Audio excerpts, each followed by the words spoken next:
Telangana CM Revanth Reddy గారు స్వయంగా కీరవాణి గారితో జై హే జై హే అనే పాటని రూపొందించాలని, మ్యూజిక్ అందించాలని కోరారు. అయితే తెలంగాణ రచయిత రాసిన అందశ్రీ పాటకి అన్నమాట. అయితే దీనిపైన బీఆర్ఎస్ నేత ప్రవీణ్ కుమార్ గారు చేసిన వ్యాఖ్యలు అందరం చూస్తున్నాము.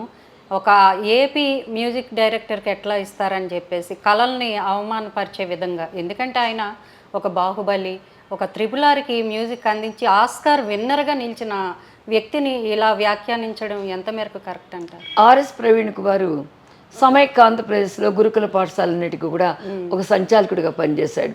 ఒక సీనియర్ టాప్ పోలీస్ ఆఫీసర్గా పనిచేశాడు. కాన్స్టిట్యూషన్ ఏంటో తెలుసు, జాతుల మధ్య వైవిధ్యం ఏంటో తెలుసు, రాష్ట్రాలన్నీ కలిపితే ఒక కేంద్రం అన్నది తెలుసు, రాష్ట్రాల్లో జిల్లాలు ప్రదేశాలు కలిస్తే వ్యవస్థ అంతా తెలిసిన ఒక ఐపీఎస్ ఆఫీసర్ తన రాజకీయ పబ్బం కోసం, తన రాజకీయ క్రీడ కోసం తాను ఎవరి మెప్పునో పొంది మొన్నటి వరకు కేసీఆర్ని తిట్టినటువంటి వ్యక్తి ఇతను ఈసారి గడియల్లో ఉండి మాట్లాడతాడు. రాచరిక వ్యవస్థలో ఉంటారు. ఇట్లాంటి వాడికి ఓటేసేది. పెత్తందారి దొరగారు, దొరసారు అని పిలిచిన ఆయన ఇవాళ ఆ దొరసారు పక్కన చేరి ఈ దొరగారు మాట్లాడుతూ ఉంటే ఈయన కూడా ఒక దొరగారే కదా, ఒక పోలీస్ ఆఫీసర్గా, ఒక ఐపీఎస్ ఆఫీసర్ హోదాలో, ఆ హోదాల్లో కూడా వాలంటరీ రిటైర్మెంట్ తీసుకున్న పరిస్థితుల్లో పెన్షన్స్ దగ్గర ఏమి రాలేదు, దానికి అన్ని వస్తాయి. గురుకుల సంచాలకుడిగా ఉన్నప్పుడు ప్రజలకి అందుబాటులో లేని వ్యక్తి ఆయన ఈరోజు మాట్లాడుతుంటే కడుపు తరుక్కుపోతుంది. బాధ లేకపోతే తెలియక మాట్లాడుతున్నాను కాదు, నువ్వే ఇట్లా మాట్లాడితే ఒక రకంగా చెప్పండి మానసికంగా అసహ్యం వేస్తుంది. కీరవాణి గారే కాదమ్మా, ఇవాళ మామూలుగా మీరే ఉన్నారు. మీరు విజయనగరం చెందిన వ్యక్తి అయినప్పటికీ కూడా హైదరాబాద్లో పనిచేయొద్దని ఎవరినంటే ఎలా ఫీల్ అవుతారు? గుంటూరులో ఉన్నటువంటి వ్యక్తి, నీ మూలాలు గుంటూరులో ఉన్నాయి, నువ్వు హైదరాబాద్లో నిన్ను ఎమ్మెల్యేగా ఎన్నుకునేవారు మరలా ఎట్లా వస్తావు నన్నంటే ఎలా ఫీల్ అవుతాను? ఇవి భావాలు కరెక్ట్ కాదు. స్వేచ్ఛ ఎక్కడైనా ఉండే హక్కు మనకి రాజ్యాంగం ఇచ్చింది.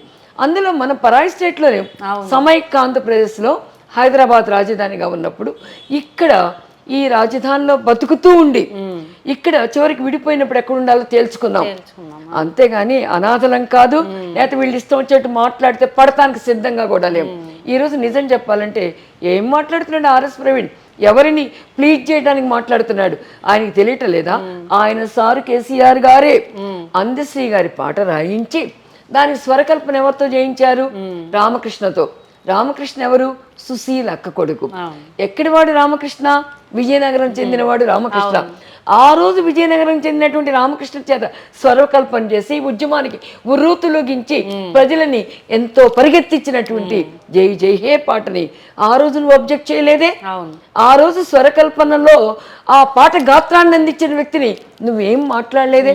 ఇంకా చెప్పాలంటే వేదాద్రికి డిజైన్ చేసిన ఆనంద సాయి ఎక్కడ వాడు? కాళేశ్వరం ప్రాజెక్టు గురించి అసెంబ్లీలో గొప్పలు చెప్పిన మన సారు మెగా కృష్ణారెడ్డి ఎక్కడి వాడు? కాళేశ్వరం ప్రాజెక్టు ఎవరికి ఇచ్చావు? దానిలో కాంట్రాక్టులు ఎవరికి ఇచ్చావు?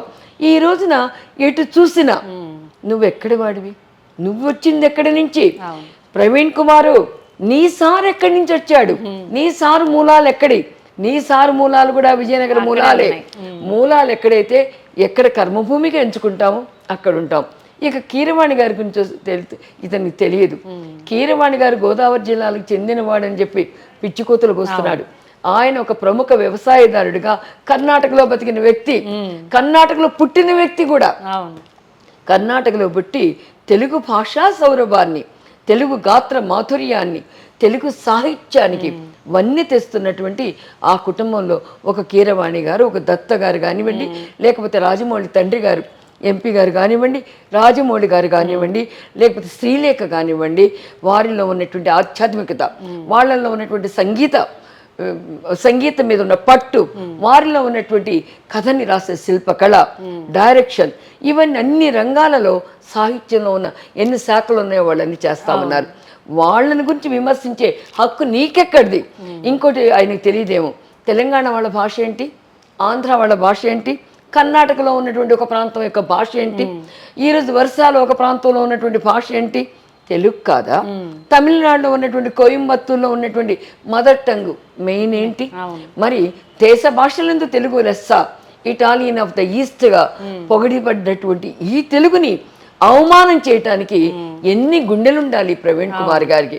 ఇక తెలంగాణ మ్యూజిషియన్ అకాడమీ అంట, వాళ్ళు అందశ్రీకి ఎవరయ్యా మీరు సంగీతాన్ని గురించి చెప్పుకుంటే ఒక అన్నమయ్య గురించి చెప్పుకుంటాం, ఒక త్యాగరాజు గురించి చెప్పుకుంటాం, ఒక పురంధరదాసు గురించి చెప్పుకుంటాం, ఒక సూర్యదాసు గురించి చెప్పుకుంటాం, ఒక కబీర్ని గురించి చెప్పుకుంటాం, ఒక ఎంఎస్ సుబ్బలక్ష్మి గారి గురించి చెప్పుకుంటాం. వీళ్ళంతా ఎక్కడి వాళ్ళు?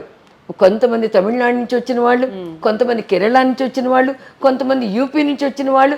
కానీ ఆ కర్ణాటక సంగీతంలో త్యాగరాజ కృతులు పాడొద్దని అనగలుగుతారా? మీకు దమ్ముందా? అనే దమ్ము త్యాగరాజ కృతుల్ని పాడని కర్ణాటక సంగీతం ఉందా?